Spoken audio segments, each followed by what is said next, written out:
I can still hear the clinking of glasses and the soft hum of laughter echoing through my uncle's house that night. It was our annual family reunion. The kind where everyone pretends to be happy while secretly comparing lives.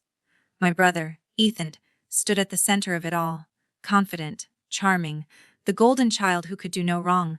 He wore that expensive smile like a badge of superiority, the one that made everyone else feel smaller without a single word. Me. I was the shadow beside him. The creative one. The one who tried, but never quite made it. Oh, when I arrived, I could already feel the eyes on me, polite smiles hiding quiet judgment. Mom greeted me with that soft, pitying tone. "Oh, Ani, how's that little startup going?" Her voice dipped on little, like it was a curse. Dad didn't even look up from his drink. He was too busy laughing at one of Ethan's jokes about running real business. I told myself to ignore it, to stay calm. But Ethan wouldn't let that happen. Halfway through dinner, someone, I think it was Aunt Carol, asked me how my company was doing. I smiled nervously and said, "We just landed a small contract. It's nothing huge, but it's a start." That's when Ethan laughed, loudly. The entire room fell silent. He leaned back in his chair, grinning. "A start? Come on, no. You've been saying that for what, 3 years now?" He looked around, waiting for the ladder to spread.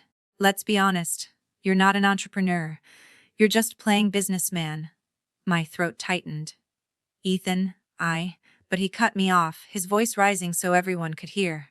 "You'll always be a failure, Noah.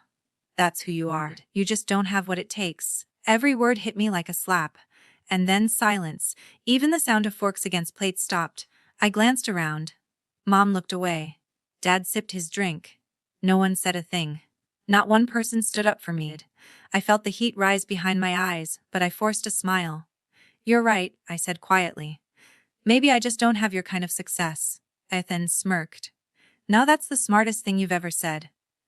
The ladder returned. Not loud, but enough. Enough to humiliate me completely. I left soon after, my chest burning with something I hadn't felt in years. It wasn't just pain. It was fury. Humiliation turned into something heavier. When I reached my car, I just sat there. My reflection stared back at me through the windshield, a reminder of every failure I'd ever been reminded of. But beneath that reflection was something else. A quiet, steady voice. "He thinks you'll always be a failure. Prove him wrong."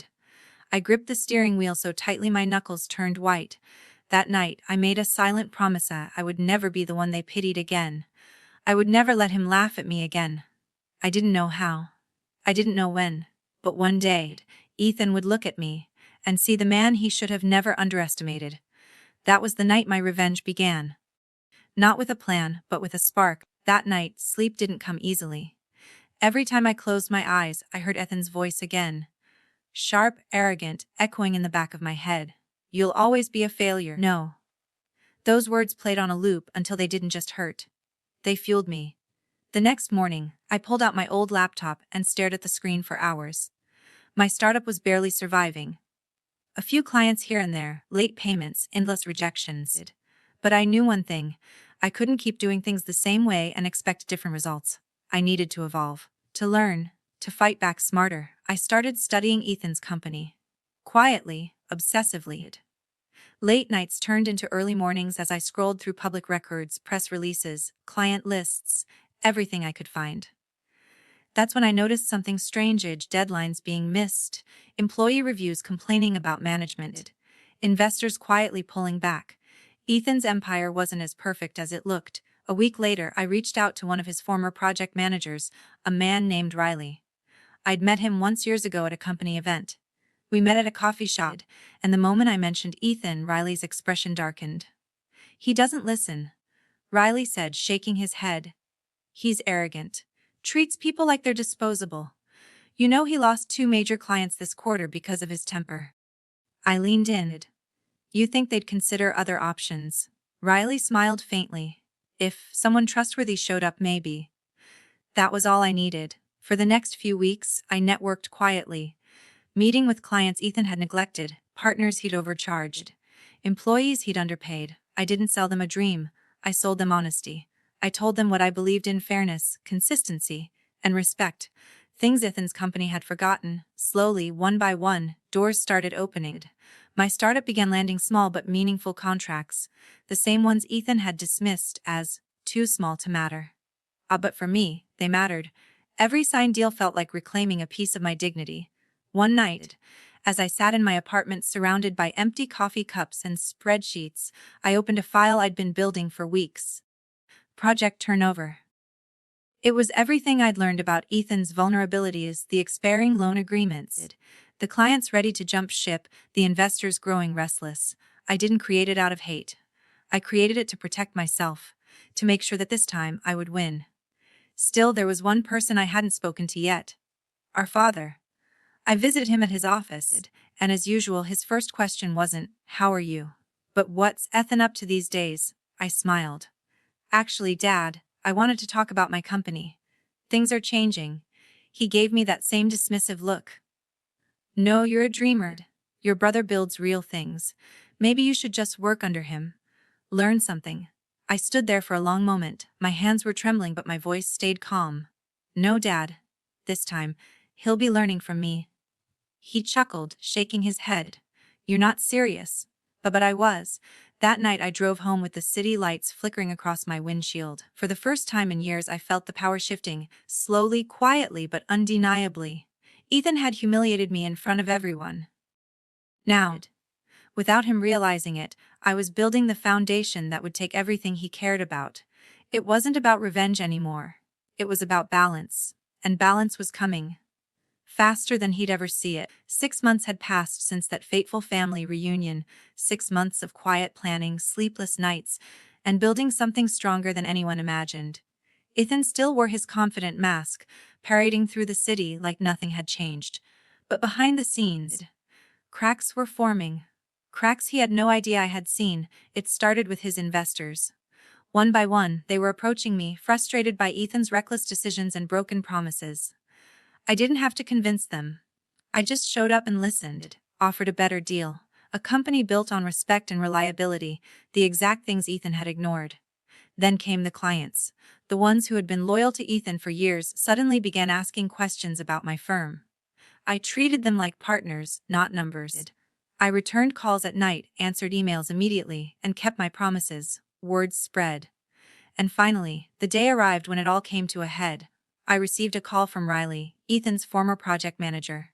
"Noah, you might want to see this," he said, his voice tense.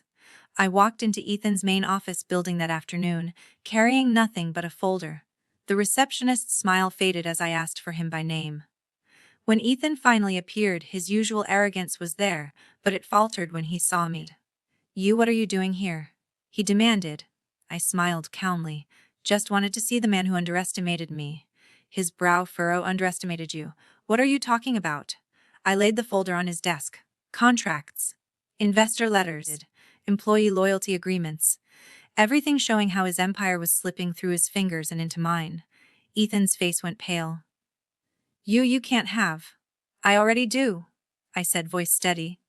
"Riley and I finalized the agreements this morning. Your biggest investor, gone. Your top clients, all mine now. Your company, your empire, it's mine." But he laughed, but it was nervous, shaky. "This is impossible." "Nothing is impossible," I said quietly, taking a slow step closer. "You humiliated me, called me a failure, made everyone laugh at me, and for months I let you believe you were untouchable. You taught me one thing: arrogance has a price, and today you're paying it." For the first time, Ethan didn't know what to say. His jaw tightened, eyes flashing with anger and disbelief. I could see the pride he had carried for years crumbling, piece by piece. "You think this makes you better than me?" he spat finally. "No," I replied. "It proves that I am me, not a copy of you, not a shadow. And I'm done letting you define my worth." The silence fell, heavy, tangible. The office, once a place of his dominance, now felt like a courtroom. And I was the verdict. I didn't yell. I didn't need to. Everything I had done, every calculated move, spoke louder than any insult ever could. Ethan's hands shook as he realized it. His empire, his reputation, everything he had built on arrogance and carelessness was slipping away. And there was nothing he could do. I turned to leave, placing the folder neatly on his desk. "Good luck rebuilding," I said softly. And for the first time in my life, I didn't feel small, I felt unstoppable. Because revenge, I realized, isn't about making someone hurt. It's about finally standing up, taking what's yours and showing the world, and yourself, exactly what you're capable of. The aftermath hit like a storm. News traveled fast, whispers in the office, hushed conversations at family gatherings, shocked looks from people who had once dismissed me. My parents, who had always favored Ethan, finally looked at me with a mix of awe and disbelief. He lost everything. My mother whispered one evening, her voice trembling as if she couldn't believe it. Yes, I said quietly. And it's not just about money, it's about respect and integrity. Ethan, on the other hand, was unraveling. I heard from former clients and friends that he'd been frantically calling, pleading, threatening, trying to salvage what was left. But it was too late. Contracts were gone, investors had moved on, and employees had already chosen loyalty elsewhere. I should have felt satisfaction, pure delicious revenge, but it was more complicated than that. Watching him struggle stirred a mix of emotions I hadn't anticipated, not just vindication, but pity, and even a strange kind of sadness. I realized then how far apart we had grown. Ethan wasn't just my brother anymore. He was a symbol of arrogance and toxic pride, a cautionary tale of what happens when ego outweighs empathy. And I understood something crucial. This wasn't just about him losing it. It was about me reclaiming myself. The family reunion came around again, 6 months later. This time I was not the shadow. People whispered as I walked in, exchanging glances that spoke volumes. Ethan didn't show. He hadn't come, and honestly, no one expected him to. His absence spoke louder than any apology ever could. I sat quietly, listening to the laughter and chatter, and I realized the storm had passed. The fallout was complete, but I had survived, stronger than ever. And for the first time, I felt a sense of calm. Months passed and the dust settled. I rebuilt the company from the ground up, this time guided by principles Ethan had ignored: honesty, respect, and commitment to people. Every employee, every client, every partner became part of something larger. A team, not a transaction. I started to grow in ways I never had before, not just financially but emotionally and mentally. I no longer measured my worth by my brother's opinion or my family's expectations. I measured it by my own growth, my own achievements, and my own ability to stay true to myself. When I finally attended another family gathering, there was a subtle shift. People smiled at me differently, with respect, admiration, even curiosity. But I didn't gloat. I didn't need to. My victory wasn't in rubbing Ethan's failure in anyone's face. My victory was quiet, steady, undeniable. I learned that revenge isn't about breaking someone else. It's about building yourself, about proving, first and foremost, that you are capable of more than anyone else thinks, that your potential is defined by your drive, not by the ridicule thrown at you. I didn't just take his company. I took my future. I took my confidence. I took control of my life. And the most important thing, I discovered that real empowerment isn't about making someone else feel small. It's about standing tall, even when the world once told you to kneel. As I looked around at the family, at my employees, at the life I had created, I smiled quietly. Ethan's shadow was gone. The fire he lit within me had turned into a force that no insult, no humiliation, and no arrogance could ever extinguish. Because sometimes, the sweetest victory isn't revenge itself. It's becoming the person they said you could never be, and doing it with grace.